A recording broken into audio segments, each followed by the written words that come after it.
Ok. Boa noite, tudo bem? Vamos começar a nossa live, né? Perguntando se o som está bom, se a imagem está boa, se tudo ok, né? Para a gente dar sequência ao nosso estudo das leis morais, né? Estamos estudando hoje, vamos começar, né, a lei do progresso, o item 7 do capítulo 8º, na questão 776. Né? Então esse é o nosso começo, vamos dizer assim, da conversa, né? O nosso começo do estudo da lei do progresso. Então, essa semana nós propusemos uma certa maratona, né? Hoje, amanhã, sábado e domingo. Então vamos seguir, né, conversando sobre essa proposta aqui trazida na Lei do Progresso, né, do Livro dos Espíritos, as leis morais. Né? Então sejam todos bem-vindos, o pessoal do Instagram, o pessoal do Facebook, sejam todos bem-vindos e vamos seguir, né, agora com o nosso estudo. A questão 776 faz a seguinte pergunta: o estado de natureza e a lei natural são as mesmas coisas? Eu já disse outras vezes, né? Sempre a pergunta que abre o conjunto, ela leva, né? Ela alude à lei natural, sempre perguntando sobre a lei natural. O que reforça aquilo que já colocamos aqui de outras vezes, o que reforça a ideia que a questão 614 é fundamental para o estudo das leis morais. Porque é lá na questão 614 que vai deixar muito claro o que se entende efetivamente por lei natural, o que efetivamente é a lei natural. Então, aqui nessa questão 776, pergunta-se: o estado de natureza e a lei natural são a mesma coisa? Eles respondem: não. O estado de natureza é o estado primitivo. A civilização é incompatível com o estado de natureza, enquanto a lei natural contribui para o progresso da humanidade. Aqui, quando eles falam estado de natureza e lei natural, o estado de natureza nos leva a alguns pensadores que falavam do estado natural. Né? Thomas Hobbes, por exemplo, é talvez o pensador mais conhecido que trata da ideia do estado natural, do estado de natureza, que ele falava do período selvagem, por assim chamar, né? Que é o estado natural. Agora, quando se coloca esse estado natural, é um estado em que não havia predominância da consciência efetiva da vida social, da vida coletiva. Seria, na ideia de Hobbes, o estado de barbárie, né? Na ideia de Hobbes. Já Rousseau ele dizia que era o bom selvagem. Então, quando se fala no estado natural, refere-se a essas teorias, principalmente a teoria hobbesiana, né? De Thomas Hobbes, muito em voga à época, né? Quase que já encerrando o ciclo, né? do pensamento absolutista, mas a teoria hobbesiana estava muito em voga. Então ele trabalhava a ideia que estado natural era o estado da barbárie, o estado da lei, da força, né, do poder da força. Thomas Hobbes tem até uma frase que já virou um jargão, né, que ele dizia que o homem era o lobo do homem, né, ou seja, o ser humano digladiava com o próprio ser humano e vencia-se pela força. Então essa é a ideia de estado natural. E a ideia de lei natural é aquela que nós vimos na questão 614, a lei de Deus, única e verdadeira para a felicidade do ser humano, a felicidade do homem. Ela lhe indica o que deve ou não deve fazer, e o homem só é infeliz quando dessa lei se afasta. Então essa é a lei natural. O estado natural, o estado de barbárie. Então aqui dizem os espíritos, a civilização é incompatível com o estado de natureza. Se no estado de natureza perdurava o poder da força, se no estado de natureza, no pensamento de Hobbes, o homem era o lobo do homem, a civilização deveria levar a outras formas de conduta, a outras formas de convivência. Não a força, ou melhor dizendo, não o poder da força, mas a força do poder, que no caso a força do poder nós vimos na lei de sociedade, a questão da aplicabilidade da lei natural ou mesmo lei dos homens. Então aqui eles dizem a civilização é incompatível com o estado de natureza e a lei natural contribui para o progresso da humanidade. Por que a lei natural contribui para o progresso da humanidade? Pelo aspecto de ser a lei de Deus.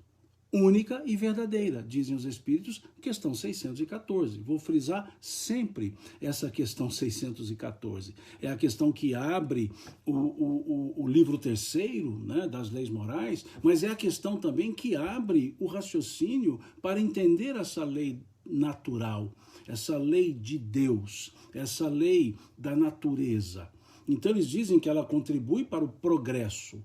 Por que contribui para o progresso? Voltamos então à questão 614, quando dizem os Espíritos, ela, a lei natural, lhe indica o que deve ou não deve fazer.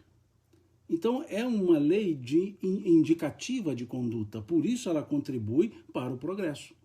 E é interessante que os Espíritos dão a resposta dentro do contexto da lei do progresso. A pergunta vai, o estado de natureza e a lei natural são as mesmas coisas?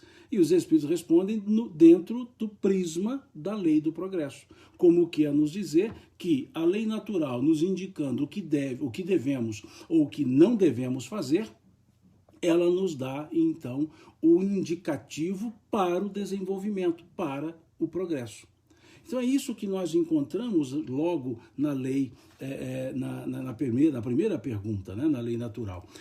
E é interessante aqui nessa pergunta nós observarmos um comentário de Kardec, porque Kardec, em algumas questões, ele coloca seus comentários. E sobre essa questão, essa do estado natural e lei natural, Kardec faz um comentário dizendo: o estado de natureza é a infância da humanidade. É o ponto de partida, diz ele, do seu desenvolvimento intelectual e também moral. Sendo o homem perfectível e trazendo em si o germe do seu aperfeiçoamento, não foi destinado a viver perpetuamente no estado de natureza, como não foi destinado a viver eternamente na infância.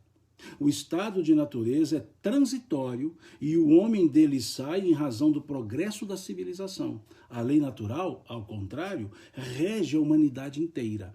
E o homem se melhora à medida que melhor compreende a prática dessa lei.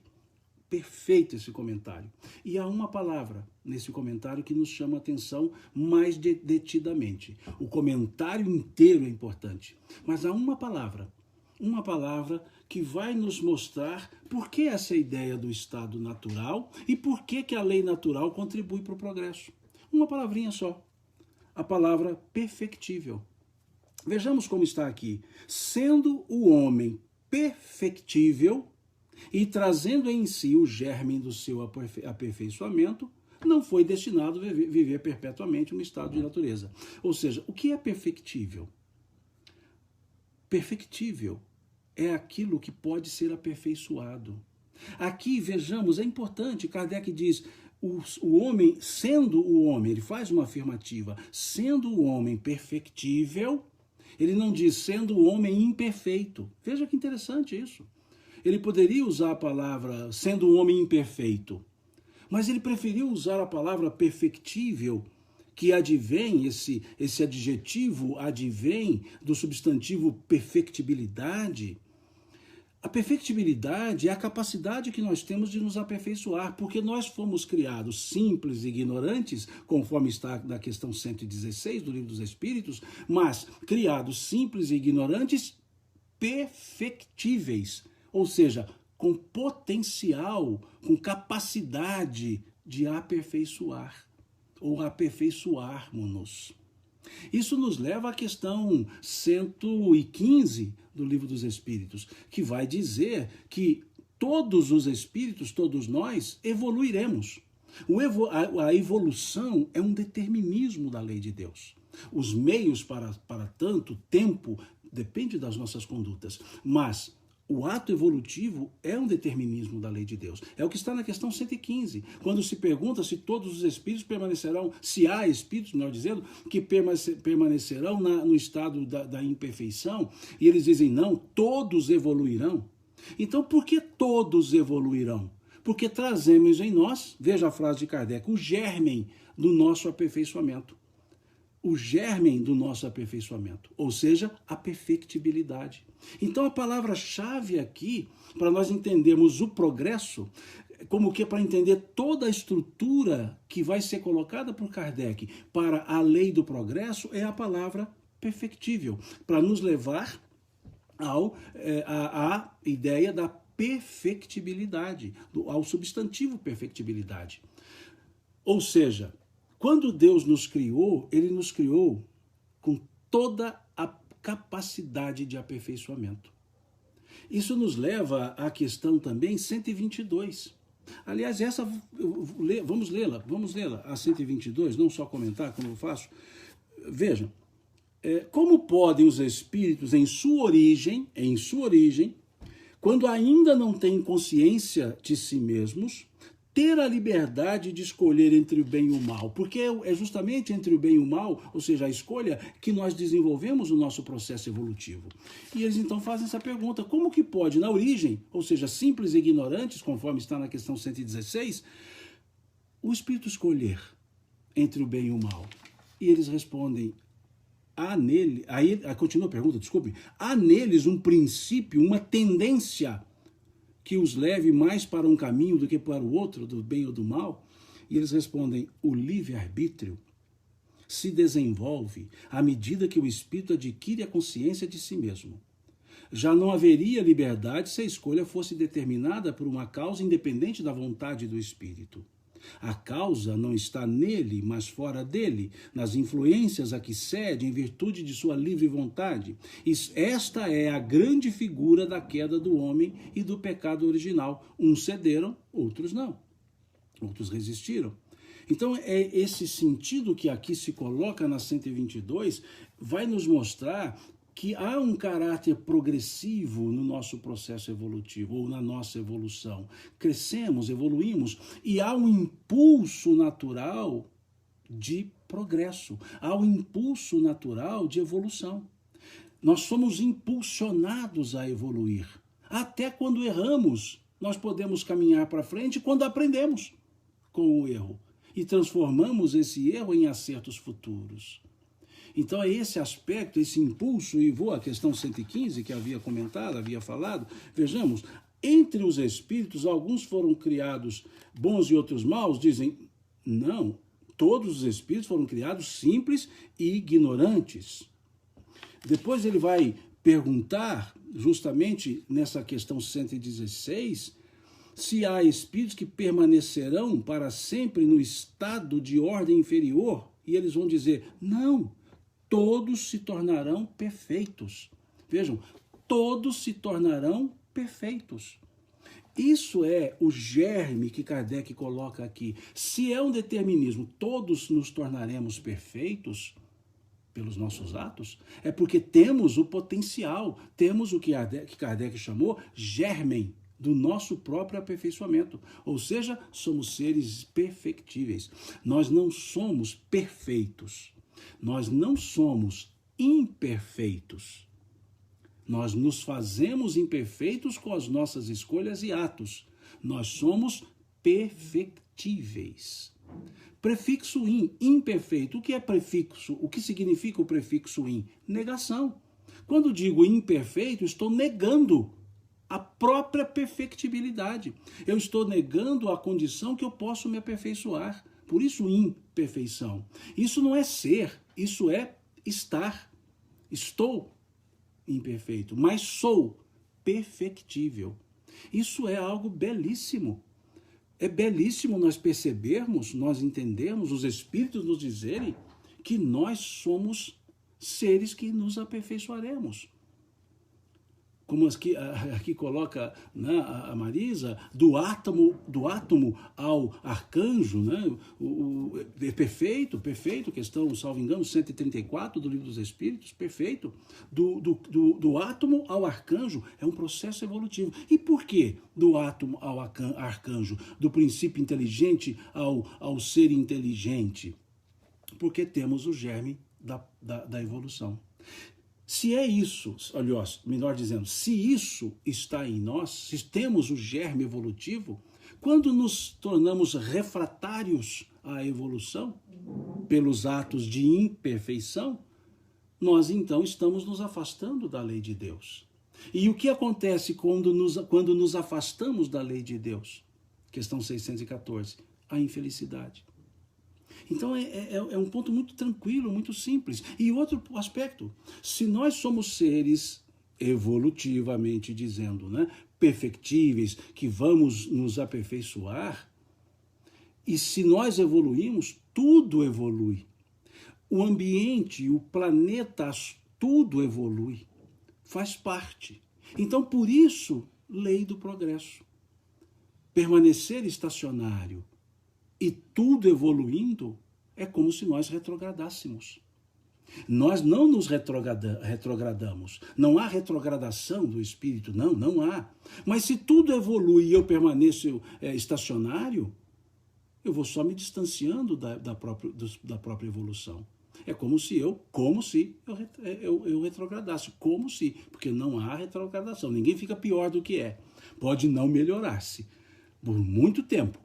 Um dia melhorará, mas piorar, não. Né? Quando dizemos, não, mas parece que piora, não, é porque não avançou, não evoluiu. E a gente acha que haveria uma evolução e não houve. Então esse conjunto de coisas que nós encontramos aqui na questão 776.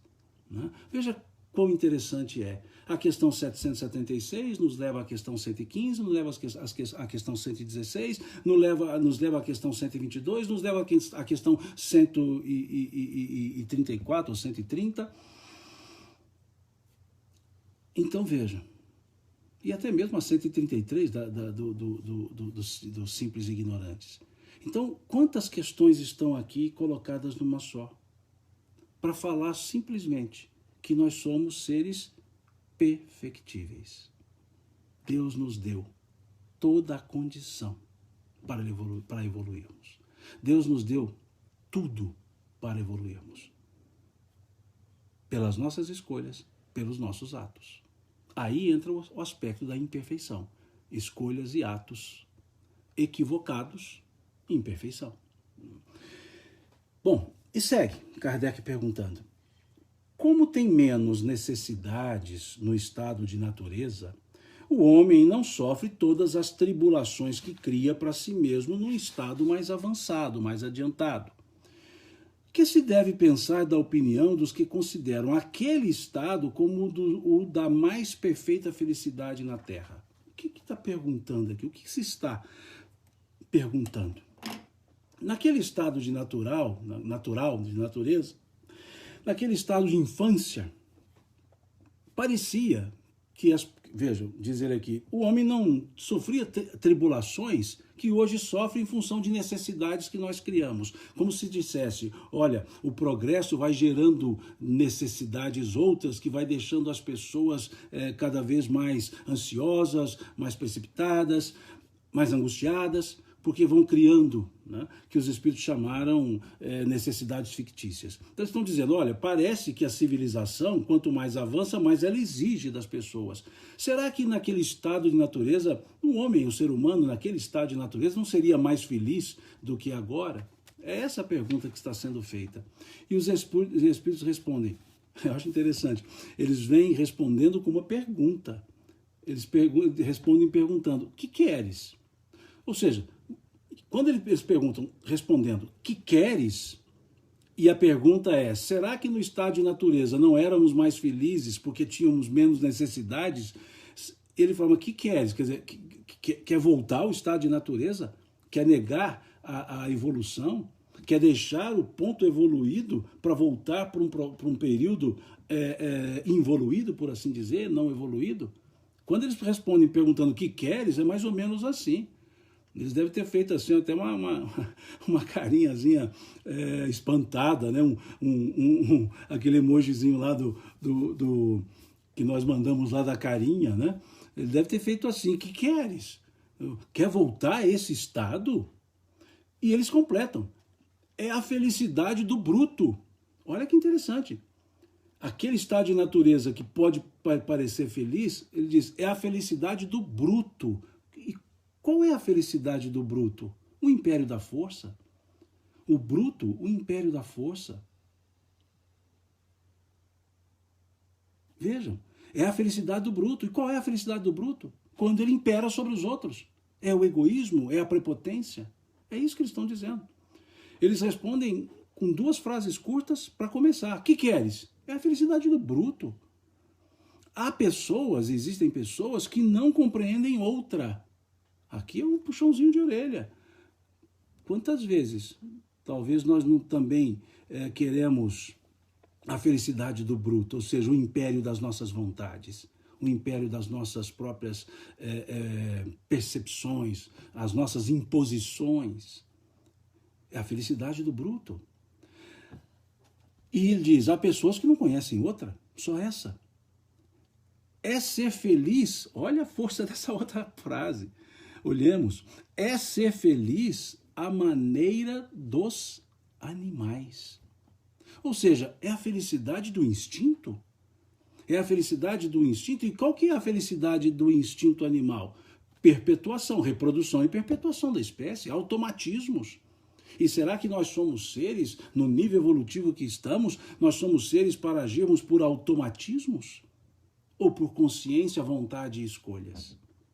Então eles dizem, tudo bem, você está dizendo que talvez nesse estado natural tinha uma felicidade, mas ele vai dizer, é a felicidade do bruto. É ser feliz, vejam a resposta, é ser feliz à maneira dos animais. À maneira dos animais. As crianças também são felizes, mais felizes do que os adultos. Aqui eles fazem agora, para encerrar, uma forma mais terna. Né? Qual é a felicidade da criança? O que é a felicidade da criança? A ingenuidade. E a ingenuidade não nos permite crescer, evoluir. A ingenuidade nos faz envoltos em situações nas quais não deveríamos estar. Então, será que a ingenuidade é felicidade? Será que a ignorância é felicidade? Um filme que eu assisti há um tempo, há muito tempo, chamado Matrix, o universo do real, né? É muito interessante. Há uma cena que a personagem, né, o Cypher, ele está lá comendo um bife lá, e no mundo da Matrix, que é um mundo ficcional, e ele ali olhando para o bife diz assim, eu sei que isso aqui não existe, que isso aqui é uma invenção da Matrix, porque na verdade eu estou dormindo, hibernando e sonhando. Então isso aqui não existe. E aí ele diz, a ignorância é felicidade. Não. A ignorância não é felicidade. A ignorância é ingenuidade. Como ser feliz não conhecendo? Ou como ser feliz ignorando o próprio senso de felicidade? A criança também vive por automatismos, não o automatismo animal, mas vive por automatismos. O automatismo do atender às suas necessidades imediatas. E a ingenuidade, como que tudo, né, é para ela. Então esse aspecto que os espíritos trazem, eu achei muito interessante essa resposta, porque eles colocam a ideia do bruto, a ideia dos animais e depois traz a ideia de uma criança. Mas não pelo prisma da pureza infantil, não pelo prisma da pureza infantil, mas pelo prisma da ingenuidade infantil. E aí aquela felicidade é uma felicidade ingênua, é uma felicidade que não realiza a consciência, realiza os desejos. Puro e simples. Não é interior. Então é esse o ponto que nós encontramos nessa questão 777. Serena. Eu acho legal isso, os espíritos respondem assim com serenidade, e eles dão uma resposta como que dizer, deem uma lida, com o passar do tempo vocês vão ler com mais atenção, com mais cuidado. E é assim que acontece. Vejam que essa resposta, ela vem desdobrada em 5 frases. Uma pergunta, que queres? Depois, é a felicidade do bruto. Depois, há pessoas que não compreendem outra. Depois, é ser feliz à maneira dos animais. Depois, as crianças também são mais felizes do que os adultos. Veja que coisa mais interessante. É muito legal isso. É muito... É palatável, a gente sente o gosto, a gente sente o sabor da resposta. Né? A perfeição da elaboração da pergunta. Mas sentimos o sabor da resposta. E vejam, aquela pergunta aparentemente trivial, superficial, e vem uma resposta nos dizendo, desenvolvamos a consciência, não vivamos no mundo do império da força, não sejamos ingênuos, não atendamos somente os nossos instintos lá do reino animal. Não é? É esse aspecto.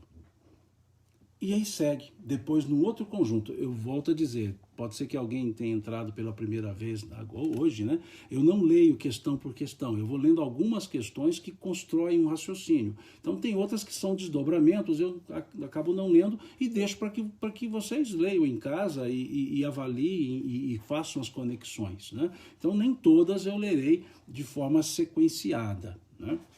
Então, essa primeira parte que nós conversamos, Kardec dá o título de estado de natureza.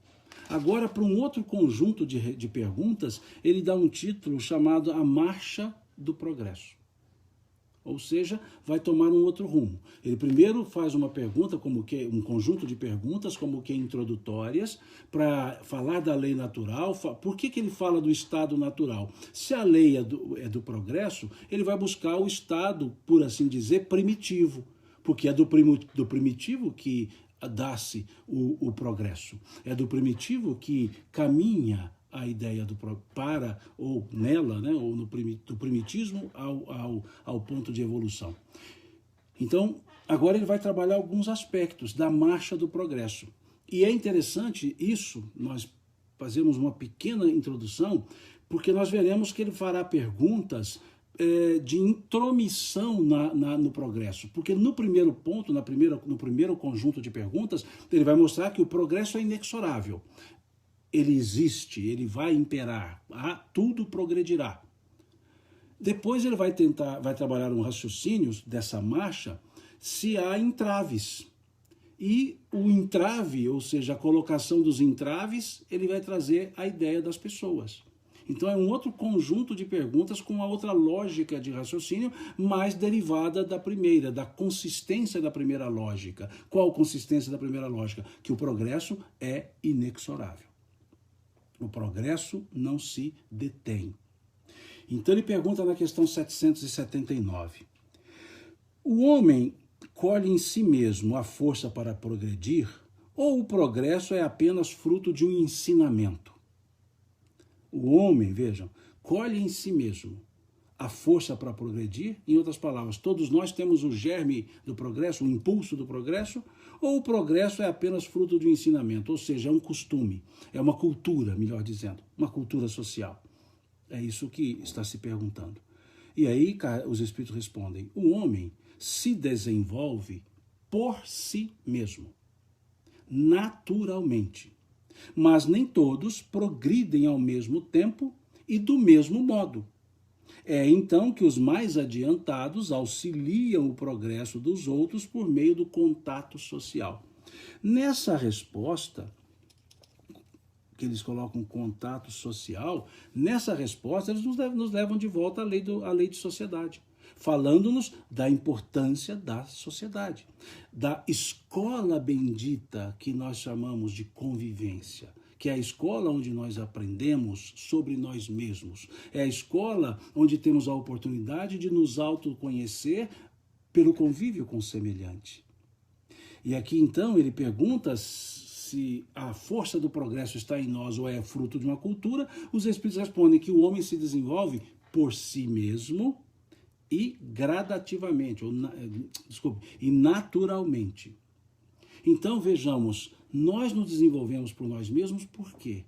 Porque todo o progresso se dá por escolha própria, por vontade própria. Todos os nossos atos são motivados por vontade própria. Posso ter sofrido influências e cedido às influências, que é a questão 122 que nós lemos há pouco. Podemos ceder ou não às influências, mas sempre a decisão, a vontade é nossa. Nós é que decidimos. Então, por isso aqui vem a expressão por si mesmo. Não é um outro que me evolui, não é outra pessoa que me faz evoluir. Sou eu que posso aproveitar as condições de convivência e evoluir. Então, por isso eles dizem por si mesmo, naturalmente. Quando se coloca aqui o advérbio naturalmente, quer dizer que não há uma evolução forçada. Por que é naturalmente? Porque é fruto da vontade. Ela não é forçada. Ninguém evolui por ter sido forçado a tanto. Ninguém evolui porque foi obrigado a evoluir. Aí pode-se objetar e dizer, não, mas o sofrimento, a dor, faz evoluir. Não. A dor não faz evoluir. O sofrimento não faz evoluir. O sofrimento, a dor, acorda-nos. Ele nos chama a atenção como que nos dizendo que algo errado foi feito, que algo errado está sendo feito e que precisa ser refeito. E é justamente isso que Dona Joana de Ângeles nos fala no livro Plenitude, quando ela diz que a expiação tem por finalidade fazer o espírito retornar ao ponto que estava antes da queda. Vejam, fazer o espírito retornar ao ponto que estava antes da queda. O que significa isso? Estamos num processo evolutivo, cometemos uma atitude contrária, descemos, a expiação nos devolve para o ponto onde estávamos para continuarmos o processo evolutivo. É como se suspendesse o processo evolutivo. E a dor, o sofrimento, a expiação nos devolve ao ponto e depois retornamos o processo evolutivo. Então não é a dor que redime, a dor acorda-nos para a autorredenção através dos nossos atos. Então por isso é que diz naturalmente, não é impositivamente. É aquela ideia da parábola chamada do filho pródigo, do pai bondoso, alguns assim chamam corretamente, que vai retornar a conviver com o pai quando ele toma consciência, quando ele percebe o nível da dor. Ele diz, né, ele conclui, né, aliás, o evangelista escreve, Jesus diz, e ele, caindo em si, pensou, caindo em si. Então o que nos faz evoluir é quando caímos em nós mesmos, ou seja, é o caindo em si da parábola do samaritano, do filho pródigo. É quando nós, então, tomamos consciência do que precisamos fazer. E aí começamos a fazer. E retoma-se o processo evolutivo. Por isso, naturalmente. Naturalmente também quando? Quando tiver consciência para tanto. Então vejamos que a resposta vai nos dizer que está em nós a possibilidade evolutiva, ou o potencial evolutivo, dependendo das nossas próprias vontades.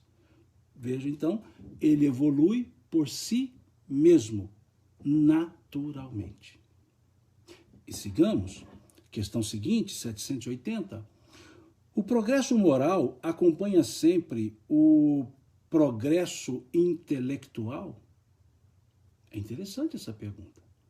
O progresso moral acompanha sempre o progresso intelectual? Vejam, olha a ideia. Sempre. Né? Quer dizer, sempre que houver progresso intelectual, haverá progresso moral? E aqui eles respondem, é a sua consequência, mas nem sempre o segue imediatamente. O segue imediatamente. Aqui, Dionísia, ela fala, eu achei que o naturalmente na questão anterior sinalizava ser inevitável. Não, porque senão seria inevitavelmente. né? O naturalmente, ou seja, pelas forças naturais, pelas próprias atitudes, naturalmente, sem nenhuma imposição. Né? É nesse aspecto. Voltando então, o progresso moral acompanha sempre o progresso intelectual, então eles dizem, é a sua consequência, mas nem sempre o segue imediatamente. Então quer dizer que o progresso moral precisa ser precedido de um progresso intelectual? Todo progresso moral é precedido de um progresso intelectual, mas nem todo progresso intelectual leva imediatamente ao progresso moral. Seria isso? Sim. Por que é o progresso intelectual? Para eu fazer o certo e o errado, eu preciso primeiro saber o que é certo e o que é errado. Aqui não é intelectual no sentido de intelectualismo. Não é o intelectualismo vazio, não é o intelectualismo advindo da academia, não é ter formação acadêmica, não é essa a ideia de intelectual. Intelectual aqui é da inteligência, não é do conhecimento, não é do intelectualismo, é da intelectude, da intelectualidade, é da capacidade, da inteligência que todos temos, porque somos os seres inteligentes da criação. Então, primeiro é preciso eu aprender para fazer. Então, por isso, antecede ao progresso moral o progresso intelectual, mas não leva imediatamente ao progresso moral, porque eu posso tomar conhecimento e transformá-lo em intelectualismo, em egoísmo, em orgulho, em prepotência. Mas todo aquele que desenvolveu-se moralmente, desenvolveu-se anteriormente no campo da intelectualidade. Ah, como assim? São pessoas simples, não são letradas e são moralmente evoluídas. Volto a dizer, intelectual aqui na questão não tem o sentido de academicista, não tem o sentido academicista, não tem o sentido de formação intelectual, formação escolar. Aqui quer dizer intelectual, ou seja, aprendeu. E ele então, uma vez aprendendo o que é bom, o que é ruim, o que é o bem, o que é o mal, ele então desenvolve o aspecto moral, ele faz a escolha. Porque se nós não soubermos o que é bem e o que é o mal, como nós poderemos responsabilizar-nos pelas escolhas que nós fazemos se nós nem sabemos o que escolhemos?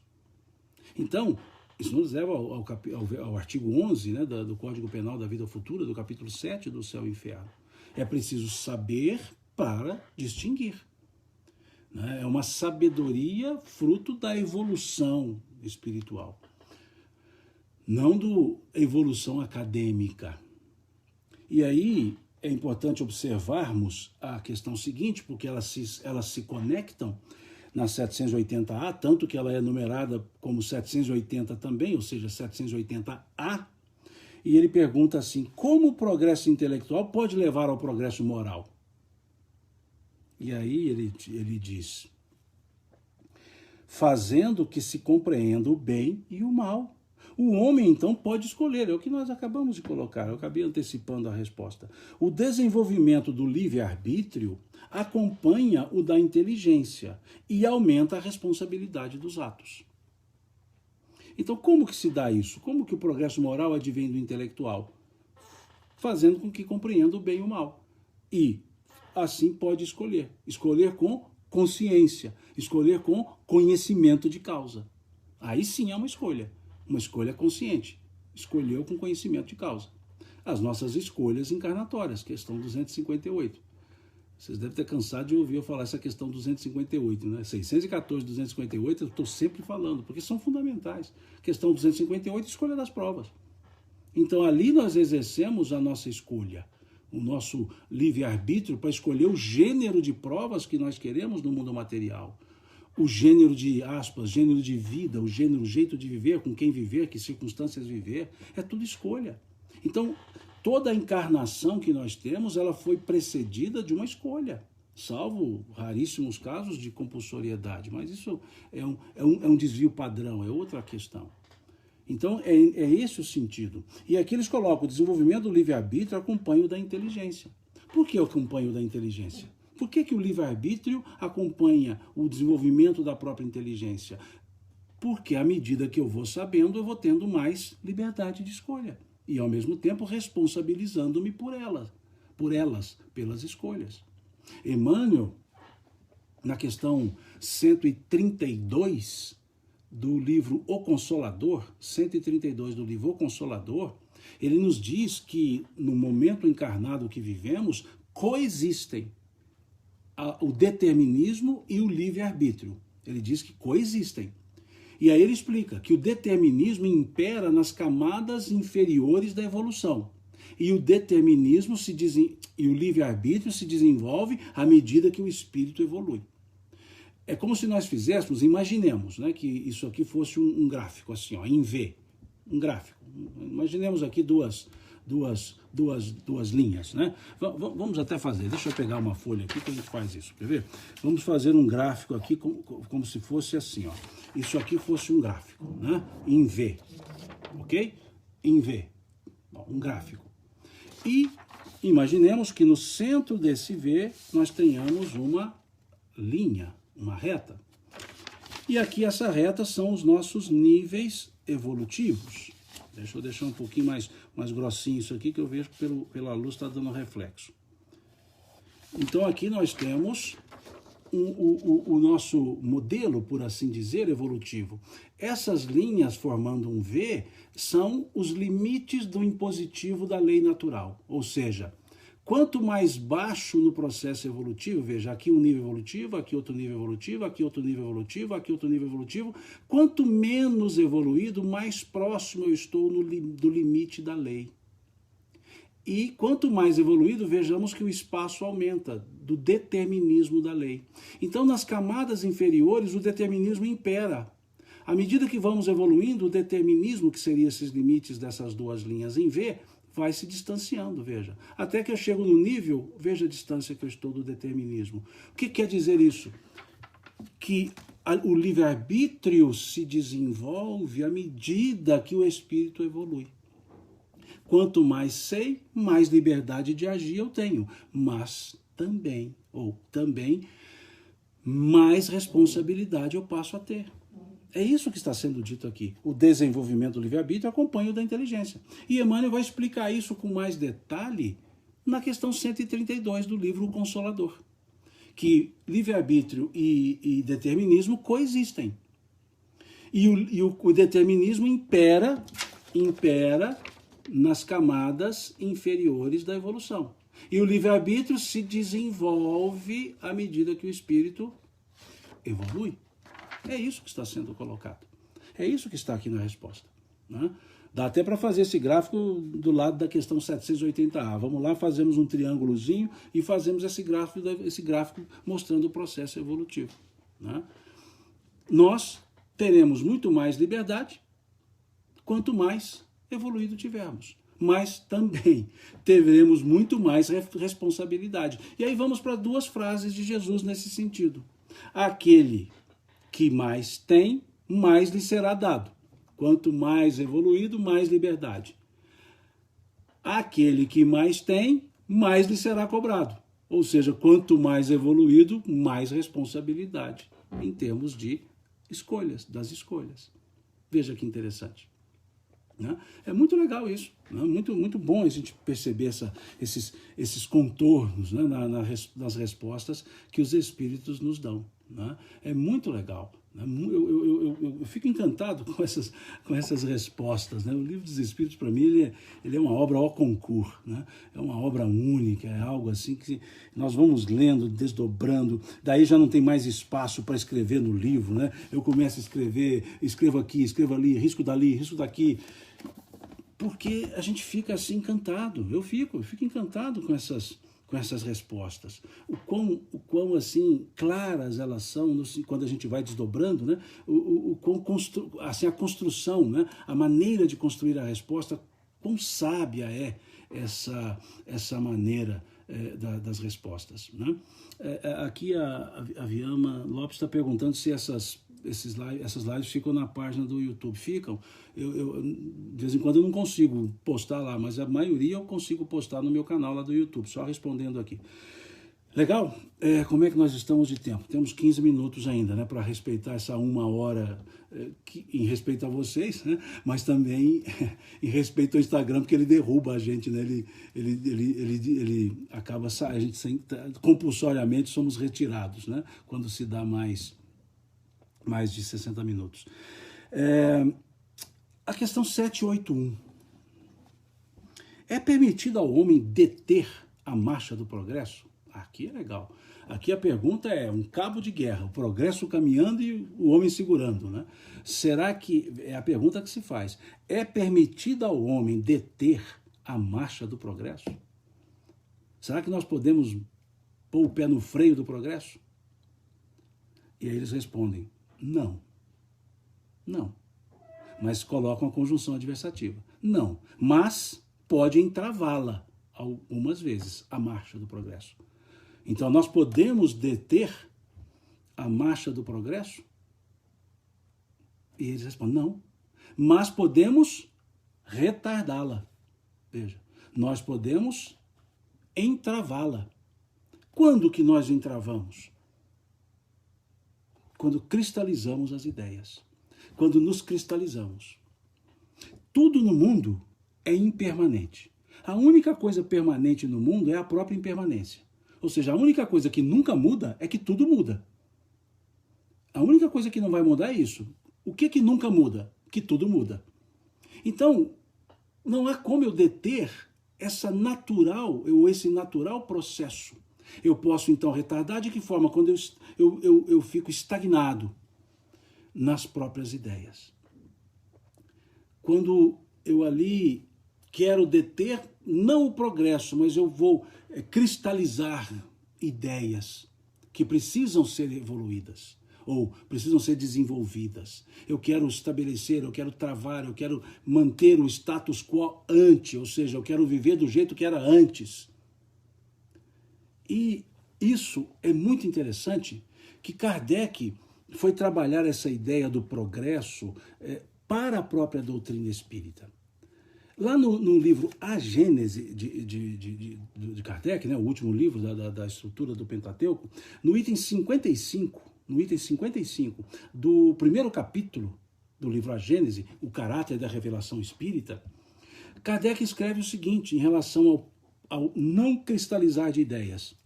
Ele diz, o espiritismo anda lado a lado com o progresso. Olha que interessante. Item 55, capítulo 1 do livro A Gênese. Ele diz, o espiritismo anda lado a lado com o progresso. Lado a lado com o progresso. E andando lado a lado com o progresso, diz Kardec, ele jamais será ultrapassado. Ele quem? O espiritismo. Pois, se ele estiver errado em um ponto, ele se modifica nesse ponto. Se uma verdade maior for revelada, ele a acata. Em outras palavras, o espiritismo não pode cristalizar o ensino num mundo que é progressista, que há progresso, melhor dizendo. Porque se tudo progride e a ideia se cristaliza, a ideia não segue. E nós vemos muito isso onde? Nas ideias religiosas. A maioria das ideias religiosas cristalizam-se, estabelecem comportamentos para uma realidade de passado.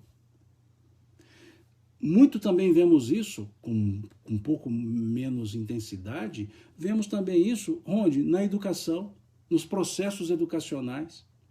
Olhamos mais o passado do que o presente.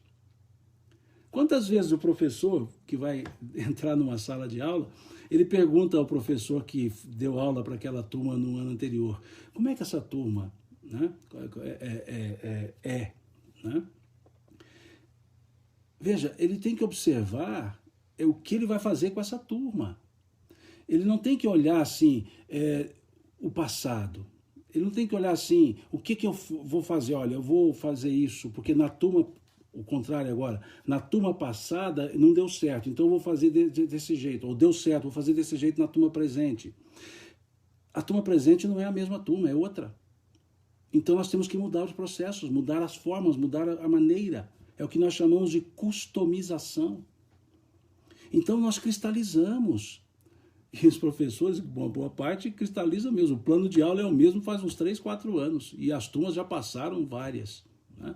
E a gente não percebe isso. E falo isso por experiência, né? Estou lá no meio. Né? Tem hora que a gente fica assim um pouco acostumado, né? Já tem o plano, deixa eu aproveitá-lo. Né? Só que o plano eu fiz para a turma que foi embora. A turma que está chegando eu tenho que fazer outro, porque é outra turma. Não quer dizer que deu certo numa, dá certo na outra. São diferentes. E essa é a ideia do progresso. As coisas evoluem. E a cristalização retarda a marcha. Por isso, essa frase de Kardec do item 55 do capítulo 1 do livro A Gênese é importante. Quando ele se refere ao Espiritismo como ideia filosófica ou de consequências religiosas, de consequências morais. Ele diz, o Espiritismo anda lado a lado com o progresso, e andando lado a lado com o progresso, ele jamais será ultrapassado, pois se estiver errado em um ponto, ele se modifica nesse ponto. Se uma verdade maior surgir, ele a acatará. É o aspecto progressivo da doutrina espírita. E por que ele é progressivo? Porque tudo progride. E se tudo progride, a ideia tem que acompanhar a evolução. Numa época, nós damos uma explicação a um fato. Ampliam-se os conhecimentos, a explicação para aquele fato muda. Por quê? Porque o fato também mudou, desenvolveu-se. Então é esse o ponto progressista. Né? Não é progressista no sentido modista. O Espiritismo não é modista. Ele não adota modas. Ele evolui, é diferente. Ele evolui. Aqui coloca a ciência, andando lado a lado com a ciência, aqui já é um outro aspecto. É quando trabalha a ideia da aliança da ciência e da religião. Porque alguns traduzem ciência pelo aspecto evolutivo da própria ciência. Mas quando Kardec vai trabalhar a ciência, eu estou fazendo essa digressão porque alguém comentou aqui, quando Kardec trabalha a ciência, ele trabalha comparando-a com a religião. Porque a religião simboliza a cristalização, a ciência a evolução. Mas quando ele vai falar isso, ele não vai falar sobre esse aspecto. Ele vai falar sobre o aspecto da interdependência das duas. Que religião e ciência são interdependentes. E aí, sobre esse ponto, ele explica melhor no capítulo 1 do Evangelho segundo o Espiritismo, não no capítulo 1 da Gênese, que também aborda. Mas no capítulo 1 do Evangelho segundo o Espiritismo, ele vai criar um tópico chamado Aliança da Ciência e da Religião. E ali ele vai dizer que uma e outra andam juntas. Porque necessitam uma da outra. Há uma retronecessidade, uma mútua necessidade. E ele diz assim, que a ciência sem a religião ficaria na impossibilidade de explicar uma série de fenômenos utilizando somente as leis da matéria. E, por outro lado, a religião sem a ciência ficaria desprovida de provas. Então ele vai mostrar que são as duas asas. Né? A religião sem a ciência ficaria desprovida de provas, e a ciência sem a religião ficaria impossibilitada de explicar todos os fenômenos, porque nem todos os fenômenos seguem a lei da matéria. E atribuem, não posso afirmar, atribuem a Einstein que ele teria dito que a religião, a ciência sem a religião é manca, e a religião sem a ciência é cega. Atribuem a ele, eu não posso afirmar isso. Né? Mas independentemente se não for ele, está correto. A ciência sem a religião é manca, e a religião sem a ciência é cega. E Kardec trabalha essa ideia da aliança. Né? Então é nesse sentido que ele se coloca, o aspecto. Não é o aspecto cientificista, é o aspecto científico, e não o aspecto cientificista, que muitos atribuem à ciência como dogma de unicidade. Né? Então, por isso que é interessante essa pergunta, se o homem pode deter a marcha do progresso, e os espíritos dizerem que deter não, mas ele pode travar. O que significa que muitas coisas poderiam estar mais avançadas se não houvesse o egoísmo de muitos, se não houvesse o interesse pessoal em muitas coisas. Quantas descobertas ficam ali cristalizadas, aguardando ganhos financeiros e não são oferecidas ao povo, às pessoas. Isso retarda o progresso. Isso retarda, me permita a expressão mais bucólica, isso retarda o andar da carruagem. Seria nesse sentido. retarda o andar da carruagem. E, deixa eu ver o tempo, temos 6 minutos, sigamos. Questão 783. O aperfeiçoamento da humanidade segue sempre uma marcha progressiva e lenta?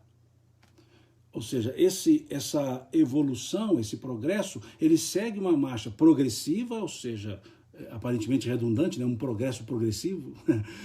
Ele quer dizer paulatino e lento, ou seja, demora. Eles respondem, há o progresso regular e lento, que resulta das forças das coisas. Porém, melhor dizendo, um povo não progride tão depressa quanto precisa, ou quanto deveria, Deus o sujeita de tempos em tempos a um abalo físico ou moral, que o transforma. Olha que interessante. O progresso, por natureza, ele é gradativo e, por isso, lento, porque é um processo de aprendizagem, retenção, absorção.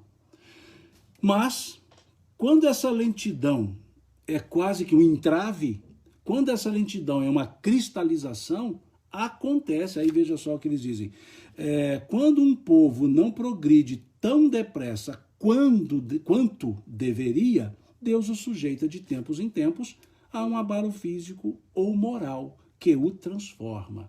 Isso nos leva à questão 737 do Livro dos Espíritos, que nós já estudamos, que é da lei de destruição, o aspecto renovador, né, da lei de destruição, que nós já falamos, né, várias vezes sobre isso, né, ou várias vezes, não, falamos uma vez, mas assim, de várias formas sobre esse aspecto. Né? Não é a destruição, a aniquilação, é a destruição como renovação.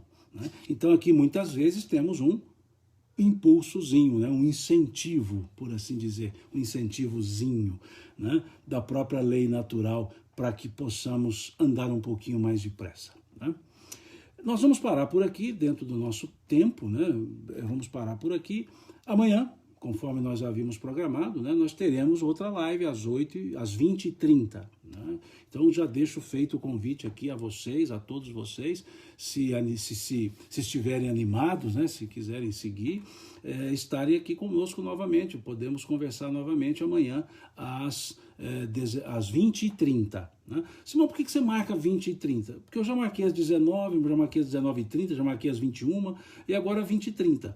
E eu noto que nesse horário de 19 até às 20h30, tem muitas lives. E tem pessoas que falam assim, eu queria assistir também, queria assistir outro. Então, pus 20h30 porque, vamos dizer assim, eu fico desculpe a minha expressão mineira, tá? Fico na rabeira, né? Fico por último lá, porque aí dá tempo, né? E também tem um aspecto que algumas pessoas falam assim, mas mais cedo eu tô cuidando do jantar, né? Então pode ser mais tarde um pouco. Por isso, então, que a gente propôs aí para as 20h30, tá certo? Então fica o convite para amanhã, às 20h30, nós continuaremos. Voltarei a essa questão 783, porque tem algum ponto aqui que eu queria aprofundar e não vai ser possível pelo tempo, tá certo? Muito obrigado pela presença de vocês, convite feito para amanhã, 20h30, e Deus lhes pague por essa atenção tão boa que vocês nos dão, ou me dão, né, melhor dizendo, tá ok? Obrigado mesmo, Deus abençoe, uma boa noite a todos, bom descanso, bons sonhos, e amanhã, se Deus quiser, estaremos de novo às 20h30. Deus lhes pague.